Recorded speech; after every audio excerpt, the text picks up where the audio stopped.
Hello and welcome to the Ozone. I'm your host, Jeff Hazard, retired sports information director of SUNY Oneonta, and also the current Athletics Hall of Fame chair.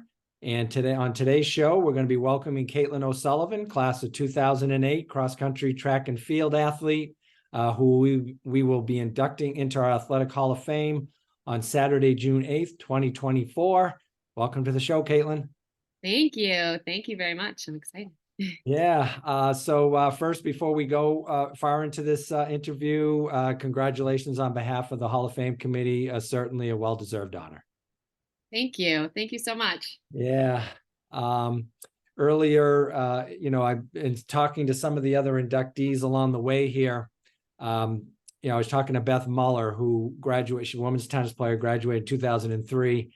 And we just started talking about this year's class. And I just started thinking, I was like, wow. 6 out of the 8 inductees this year were there when I was there. So that's awesome. Yeah. And this year has the largest number of female inductees. Nice. Which is another really special, transition, in the growth of women's athletics at Oneonta. So how does that make you feel?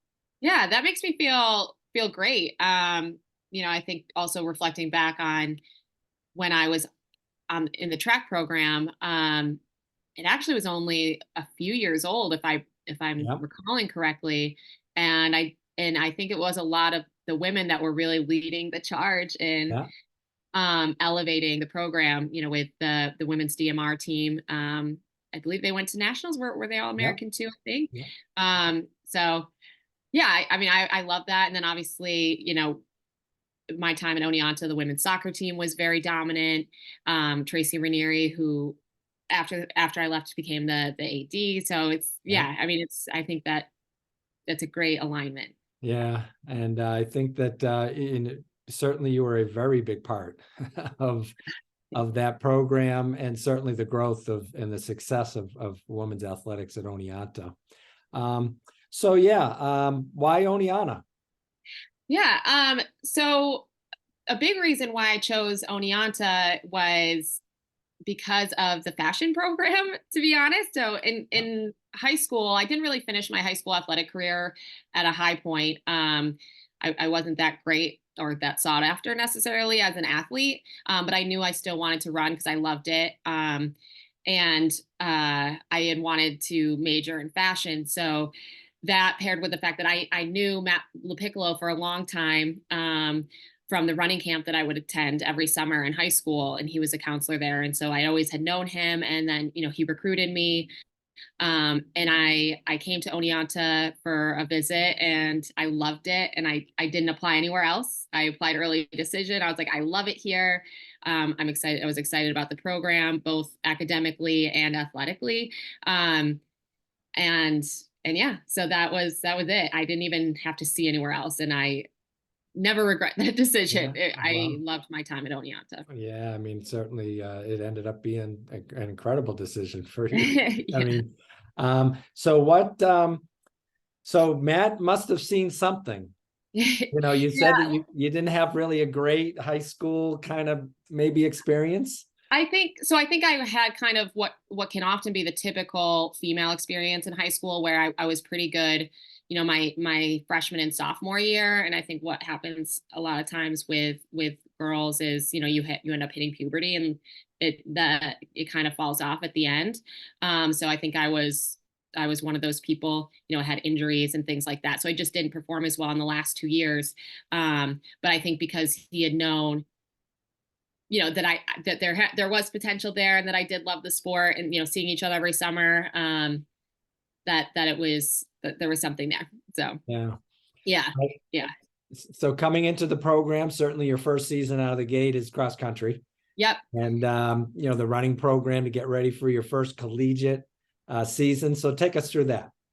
Yeah. So that first year, obviously that's a lot of transitions, and I think that was really what's ended up setting the tone for the rest of my career. Even though I didn't necessarily perform that well in my first year, it just was the building block to everything else. It was during that time that the instilling consistency and the desire to perform well, not just athletically, but also academically. There was just that was the culture of the team. So I think that was what that made that year very important to me. Again, I did not perform that well. If you look at the results like that, you would say that wasn't a great year for me, but I do think it was a critical year of just building what was to come. Again, just those building blocks and the foundation of loving the sport, being a student of the sport, which is something Matt and then Mike and Trek were very big proponents of, and they would always tell us to be students of the sport, which just instills a natural desire to want to be good and to understand why you're doing what you're doing. And I think that helps to make you better, because then it helps you to understand all those little things that you do outside of practice as well. So that year was really a building year of just learning to be consistent and passionate about it. So I think it was that summer really it ended up being more like the summer between my freshman and sophomore year that I think the changes really started to show. My sophomore year of cross country wasn't stellar, but it was definitely a big improvement from the year before. And then going into indoor track of my sophomore year, I ended up getting injured, but there was you could tell, I think everyone knew, I knew that I was right on the cusp of making that breakthrough. Mm-hmm. And I ended up getting injured in indoor. And I came out of that injury in outdoor track of my sophomore year. And there was, even after being injured and I spent that whole injury in the pool. I was committed. I was I know I've come so far. I don't want to lose traction. I want to keep going. I spent a ton of time in the pool in the evenings doing workouts. And then I came back in better shape than I was before the injury. And I think that was the first time I performed pretty well in SUNYACs, was outdoor track of my sophomore year. And I think that's when people were starting to notice that things were moving in the right direction. And then my junior year, I don't know if you want me to keep going. No, go ahead. No, this is good. So the junior year, my junior year was definitely the big year for me. Cross country, I ended up missing nationals by one place. I went from my freshman and sophomore year, not even, especially my freshman year, not even I don't even think I was the top. I might have not even been the top 5 on our team in cross country my freshman year. So that was a big change. I think sophomore year, I was the top runner for our team most of the time, if not all the time. But anyways, my junior year, I ended up just missing nationals in cross country. And then indoor track, I qualified for nationals in 2 events. I feel like I'm making sure I'm getting my years correct, because I know there was one year that I was sick. Was that actually? Anyways. Yeah. I'm trying to keep them all together. Yeah. Junior year indoor, I'm gonna remember now. So junior year indoor, I got really bad bronchitis. So I did qualify for nationals, and I ended up not performing well because I was so sick and I missed a lot of time. Yeah. But I do remember, I think from that indoor season, one of the biggest things that always sticks with me is I remember being at the ECAC championships, and I was very sick, coughing very bad. I had strangers being like, "Are you okay?" But Matt and Mike were this is about the team. They knew I was a top performer and a top scorer, and if I didn't even try, that it would be detrimental to the team. So it was just a great lesson of bucking up and just doing what you can, because it's not just about you, it's about the team as well. And yeah, I think we ended up winning ECACs, if I recall, I think as a so, team. Yeah. And I think I ran 3 or 4 events, but yeah. So anyways, I ended up I think I fractured a rib from coughing so much that time. But anyway, so it's still a little, some bumps in the road. But junior year of my outdoor of my junior year was a really, really big moment. We had SUNYACs where I don't remember the exact number, but I think I won multiple events and set SUNYAC records, which was a big deal. But I was on the team obviously with Musu and Ashley, so I had great great big shoes to fill and like, and people to look up to. And they, even though those were great accomplishments, we were so good as a team at that point that like, they were doing even better. Like, Yeah. so, which is great because that pushes people to be better when you have people doing even better than you. I think that's Right. always important. So I qualified for nationals in the 1500 meters and the 800 meters in outdoor track. And I ended up finishing second in the 800 and third in the 1500, which I think was unexpected. I think I was not going into it. I was probably around eighth or maybe the top 10. And then we got third as a team with Yes. 5 women, which was super exciting. Yeah. Obviously, I still have tons of pictures and memories from that experience. It was really awesome. Yeah. So then going into my senior year cross country, I did end up qualifying for nationals. I think I might have been the first woman to qualify for nationals in cross country. You were the second, but it was a long time. Long time. Okay. Yeah, a long All time. right. And then, so then indoor track. Yeah, I had made it to nationals again in the 8 and in the mile. Finished second in the 800 again and fourth in the mile. I set school records in both of those events at that time, and I was the Atlantic region athlete of the year. Yeah. That was for indoor. Yeah, and outdoor, I think I ended up unfortunately hitting some bumpy patches in there, but Yeah. but yeah. So I mean, it was just really really great, and I think just an example of becoming dedicated and invested in the sport and in the team, and what you can accomplish. So. Yeah, and certainly, based on, certainly with Matt and Mike, and even when Angelo and Joe, who came afterwards, that kind of similar training, the whole philosophy. Yes. It usually seems like that you'd start like the ones that went on to, be All-Americans, national champions, that kind of stuff. It seemed like it was like at the end of that sophomore year that there would be something that would just kind of starting to say, "Ooh, okay, I think this might happen." You know what I mean? Like it seemed like the program and the training that you all did, it seems like it took that long. Like you said, you came in as a freshman, you kind of, committed, you're kind of getting the philosophy of the program and you're just learning maybe how to train and run and nutrition, all that kind of stuff.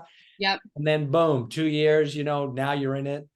I mean, did you feel like that was kind of the way it went for a lot of the athletes? Yeah, and I think I think that's in part a learning curve, and I think, and it probably, I would imagine that's more prevalent in D3 than D1 because you're getting athletes who are not, you're not coming to be a professional athlete. Right. But I think when you join the team and the culture of the team was really about trying to fulfill your potential. That was something also that was stressed a lot, like that phrase, like about fulfilling your potential, whether it was on the track, academically. I think Matt and Mike stressed that like each of us have our strengths, but to pursue all of them.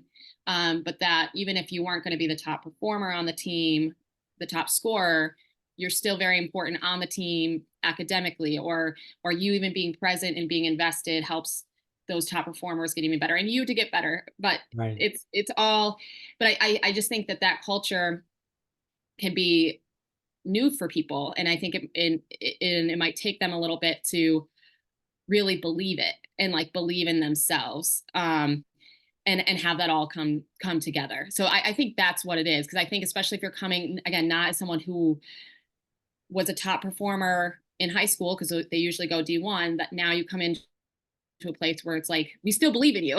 Like, we know you can do it. And like, Right. and we want you to maximize your potential. We want you to find every ounce that you can give during this time. Right. And so I think it does take those couple of years. I think those first years are those building blocks, like I was talking about, that's building that foundation. And it can just, it's cumulative. Right. Yeah. So certainly, like you said, our program was very young when you entered. Yeah. But certainly the success that came I would say early. I mean, the program is only what, 3 years old, and you guys are already finishing third in the country Yeah. at Yeah. NCAAs. I mean, and we've continued. I mean, our success, 15 years later, here we are. We're still, top athletes and that kind of stuff. And we just had a couple All-Americans this past weekend indoors, a hurdler and a shot putter. So it's still Awesome. there. Yeah. How does that make you feel when you really were the part of the group that really started the traction? Yeah, I love that. I mean, it makes me feel really good. I think even now, even in my professional life, I love being a builder. Like I like to be someone that's at the start of building something, Right. um, and helping to get it to be great. And I just find that very exciting. And it actually makes me happy anytime I have found out that my records have gotten broken, because I'm like, that means that the team has gotten that much better. And and there's a pride in that. Like there's obviously a pride in that you've been a part of this. And then it makes me proud to have those records being, because that means people are still getting better and they're still doing great. They're doing even better. And Right. it's exciting. It's really exciting to see. And you just kind of hope and think that you might have had a little something to do with that, because I think those boundaries, those give people, I don't want to say boundary, but it sets a tone of like what's possible, Yeah. and that they could do even better. Wow. So yeah, I love it. It makes me really happy to see. They haven't broken all your records. Pretty close, pretty close. Yeah, That's pretty great though. close. Yeah, pretty Yeah. close. But to me, so when you look at the times, and again, I mean, I follow just because I'm just interested.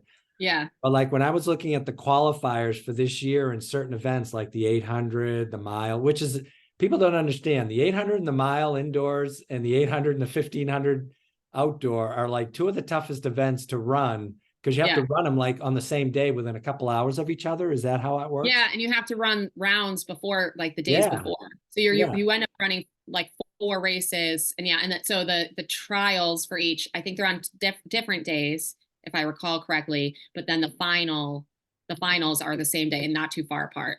Right. Yeah. So it's a hard double. And so to come in second in one, third in the other, and the same, it's like, that's Yeah. quite an Yeah. accomplishment. I think, the 800 was exciting for me. I love the 800 race, but I was never the fastest. I think I was always actually the slowest going into the final. But I think what I had to my advantage was just the endurance of being able to withstand the trials. Right. I remember the indoor 800 meters that I ran. It was very shortly after we had run the mile, and I had just run. It was a huge PR for me to run in the mile and to get 4th place, and it was a really great race. And so obviously I was anxious. I was like, I don't know what's going to happen. And talking with Matt beforehand, he's like, just like give it everything you've got, do the usual, like we sit and kick to the last 200 meters, go for the win, like just give it everything. And I was in the back of my head, I was like, I don't know what's going to be in there, but we're going to try. Yeah. It ended up, it panned out, but I think it was always that we'd have the plan in place, of how we would approach it. And especially at nationals, because we always knew, since I was didn't have as much natural speed, that I would just kind of sit at the back Yeah. of the pack through the first 400, push from 4 to 600. And then it's the last 200. You just it's whatever's left in the Yeah. tank. Yeah. So that one, yeah, I ended up, I didn't win, but I set a big PR in that one too and got second. So that was pretty exciting and unexpected. And I still have a video actually of the race. And I watch it. I'm like, I was thinking like, Matt, were you nervous watching me? Because like I'd be in the back until like 600 meters. But I've asked him that, and he said no. He's like, I knew you knew what to do. So Yeah. yeah. Well, it's funny because there's a classic picture that we have, and we shared it, of the end of the race. Like practically everyone is laying on the track except you, just standing there, just like, all right, yeah, okay, what's next? I got another one. That was the end of the mile. I knew I had another race coming up. can't now. Yeah, I love that picture. That's one of my favorites. So yeah, in talking about that, just the type of athletes that we had during that time frame. Yeah. If you look at the qualifying times in your event, in Musu's and Ashley's, their times would still qualify them for nationals. Like Yeah. we're talking almost 20 years. Yeah. I mean, what was it like to be part of a group of incredible athletes, just to be able to train together and what was that like? It was awesome. I mean, Musu and Ashley were exceptional role models, just all around, like not just athletically, but truly like academically and like I don't know, ethically is the right word, but just how to be a good person Yeah. and a high performing person. Again, not just athletically, but showcasing that performing well athletically extends to the academic part of it, because it is a lifestyle all around, and it is a personality that you have to either you have naturally, or if that's what you want to be, then you learn to acquire it. Right. Like there are things, that they're not separate, because I think to perform well athletically is about who you are as a person, and trying to be a high performing person and setting a high standard for yourself in every aspect of life. And they were exceptional role models in that. Right. It was just that there was no exception, and like that was the standard and nothing less. Yeah. And I definitely gravitated towards that, and was inspired by that. And that sets the tone. I mean, I think it also sets the tone of anything's possible. I think it can be, we talk about there's, school records and stuff. So sometimes I think they might feel to some level actually limiting, because it's like, oh, well, 211 is fast in the 8. And it's like, is it though? Maybe it's not. Maybe you Yeah. could actually run 208. Maybe you could run 205. But I think watching them perform and shatter those previous, conceptions of what was fast and what was expected as a good performance, and just shattering those boundaries, open that up to like anything's possible. Right. I think I remember in my sophomore year thinking, my goal is to run 218 in the 800. Wow. And like, that's what I thought at the time was like going to be super fast. And then I'm watching these women running just like out of their minds, and like running way faster than what anybody thought they were going to be capable of doing. It's like, well, maybe more is out there. And Yeah. that ended up thankfully being the case. But yeah. So your overall experience at Oneonta, talk a little bit about that. Yeah. I mean, I loved it. I mean, the athletic portion of it certainly guided a lot of the rest of the experience, because it was such a huge part of my life. And because I was a, 3-season athlete, Yeah. that, my social life was with the team. And that, like I said, that also did guide what was the expectation for me academically and performing well there. I did end up not doing fashion, but changed it to communications marketing, which is the field I work in more now. And yeah, I mean, it was great. And even beyond the team, just, I think the athletic department in general, like, felt so kind of close knit to me. Even now when I'm like, people are like, oh, I went to Oneonta. It's like, well, we were an athlete. I might know who you were. Like, there's obviously a lot of people, but if you were an athlete, or I probably would know, or they're like, I know somebody that went there. And I was like, if they're an athlete, there's a good chance I know who it is. Cause it was just such a tight knit community where, we'd see each other at a lot of the same things, even if it was just in the athletic training room. Right. See a lot of people there. Oh yeah. Yeah. Just, milling around in the athletic, the different athletic buildings, preseason stuff. I loved preseason all the time. That's always my favorite part. But yeah, I mean, I loved it. I loved every part of it. Did you ever, were you part of the group that had to do the, what is it, the time mile up the hill or something? What was it called at the beginning of cross country?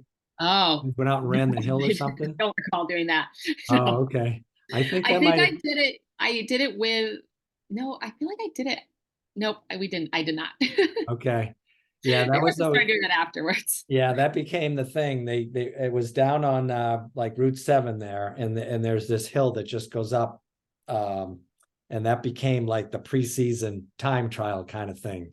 Yeah, To the top or something. But crazy. We yeah, did time trials on the track. okay. That's made it a little easier. Yeah. Um, so now so you're still competing, you train, you've fell just short of the qualifying for the US trials in the marathon or whatever. I mean, so obviously running is still a part of your life. I mean, Yeah. talk a little bit about that. Yeah. Yeah. So I'll say the year after I graduated, I had a pretty successful year. Um, Athletically, I qualified for the U.S. Indoor Championships in the 1500, and I ran the U.S. 15K championships on the road. Um, and then fast forward to like 2015? I ran my first marathon after having my son, like 11 months after having my first, and I just missed the Olympic trials by 28 seconds Uh, in that one. So um, that's always been the thing that I've still wanted to accomplish, is hitting the trial standard. Unfortunately, I had a lot of injuries in the last 8 years, and the Olympic trial standard time in the marathon has gotten quite a bit faster. But I still have hope that I can do it. So working through hopefully the last of all these injury issues and getting into consistent training, and before I get too old that I can't yeah, that it's kind of out of the realm. But even then, I'm seeing some older women in their mid to late 40s who are running very fast in the marathon, which is inspiring, giving me hope that yeah, there's still that's still a wow, chance. So yeah, I am my goal and hope now is to definitely be running under 240 in the marathon. So I ran 2:45:26 in my first, at the Philadelphia Marathon. So yeah, I felt like I was in pretty good shape to run under 240 at that time, but marathon's an interesting beast of its own. But yeah, it is.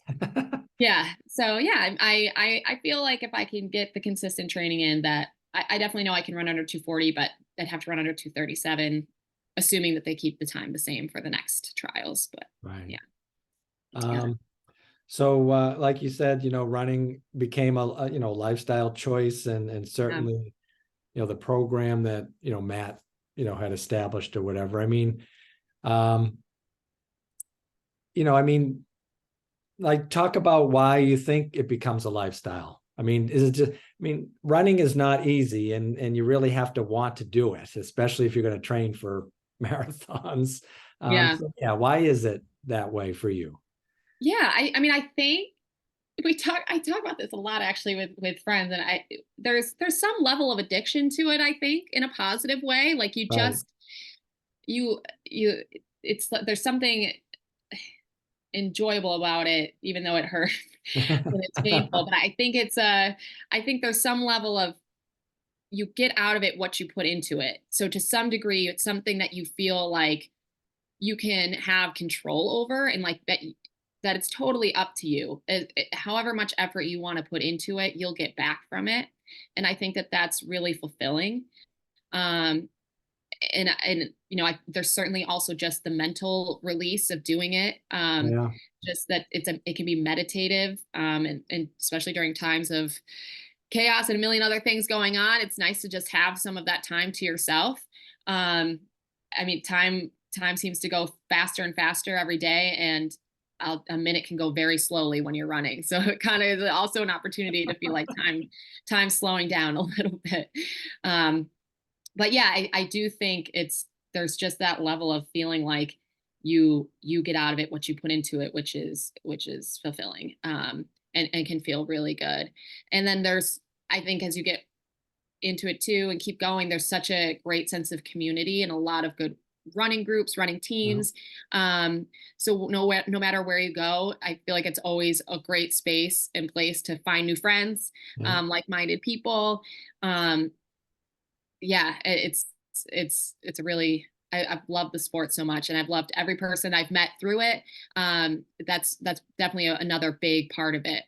Right. Yeah. So is there anyone else that you maybe like to give a shout out to about your experience at Oneonta or during your time? Yeah. I mean, obviously, Matt LaPiccolo, Mike Schmidt, the coaches were awesome, and huge influence in my life and in shaping not just my academic career, but who I am as a person, or my athletic career, but who I am as a person. And we've talked about Musu and Ashley, huge influences. in my life as well. And they really helped to set the tone for me to be a high achieving person. Thanks to you too, Yeah. Jeff. You were so supportive, you and Tom both Yeah. throughout. It's great to have you guys are there. And even Tracy, who was still the coach at the time, always felt super supportive. Yeah. Even though she was the soccer coach at the time, but she would always like check in, and Yeah. that was really nice too. And I've talked about like Kelly Stevens, who I never was really close with, but to me, she was always kind of that distant influence. Yeah. That she was really, I think, one of the original like set the bar people Yes. for the team.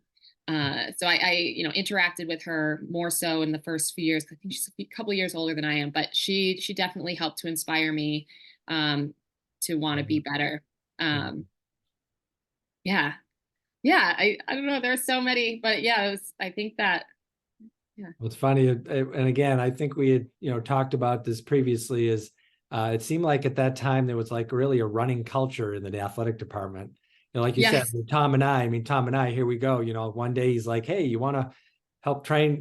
Train with me?" I told him. He said he was going down to run a marathon, and he was gonna. Because before I came to Oneonta, I had run in a couple of marathons. You know what I mean? Trained by myself. Yeah. And so he said he was going down to run one. I said, okay, listen, if you qualify, I'll train with you and I'll run Boston with you, because he knew that I ran Boston before. So he wanted Okay. to. Well, needless to say, he did qualify for his age group. Nice. So now I found myself, I'm like, oh, I did say I would do this. So it became, for me and Tom, at that time I was still pretty new and I didn't really know everybody really that great. But so for me and Tom, lifelong friendship out of running and training all those miles, 20, when we went out on our long 20, 22-mile runs. But again, I think the culture of the department is that everybody really started running and we talked about it, and, watching all of you athletes, it helped inspire Tom and I probably just to, nice. if they're out there training, right, we're, and Matt certainly would, tell us, he'd give us workouts, and Tom, and I'd be like, listen, Tom, just tell me what you want me to do today and I'll go do it. Yeah. Again, I wasn't into the science of running and stuff like that. For me, it was, a social thing. And then actually, training, I actually did better than I ever thought I would do in some of these races. I PR'd at every distance. That's amazing. Training during that time with Tom, and just, so for me, in the athletes, I just think that was a great time to be at Oneonta. Yeah. Time. I remember in between classes, the place to be was Matt and Mike's office. Yeah. It would be packed like sardines, everyone in there just wanting to talk about running, life, school, like classes, everything. And I think that added to that culture is we enjoyed spending time together. Yeah. And even in those moments, there was never a moment that was lost on just reiterating again, like being a student of the sport, but it was also fun. Like there was a lot of fun that was involved too. We enjoyed spending time together as a team. Yeah. And I do think there is, with running especially, there's that joint suffering that you can kind of just you build a respect and a bond with people, even if you don't have anything else in common. You've at least suffered together. Yeah. Shared experiences, right? Yeah. Oh, well, I know that, unfortunately, Tom Benoit, with his knees and stuff, he's suffered a little bit more than the rest of us. But he still kept going.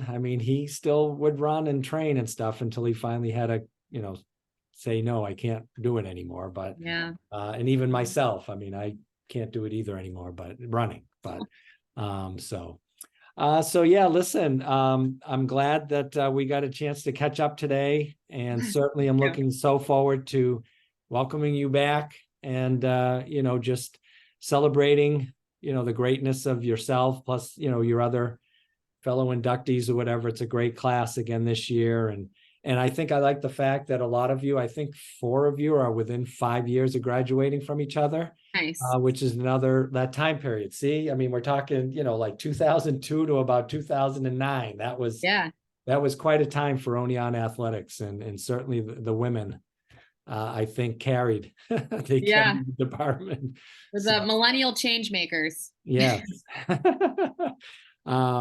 So yeah, congratulations once again, and we look forward to seeing you on June 8th. Thank you. Me too. All right. Like, Okay.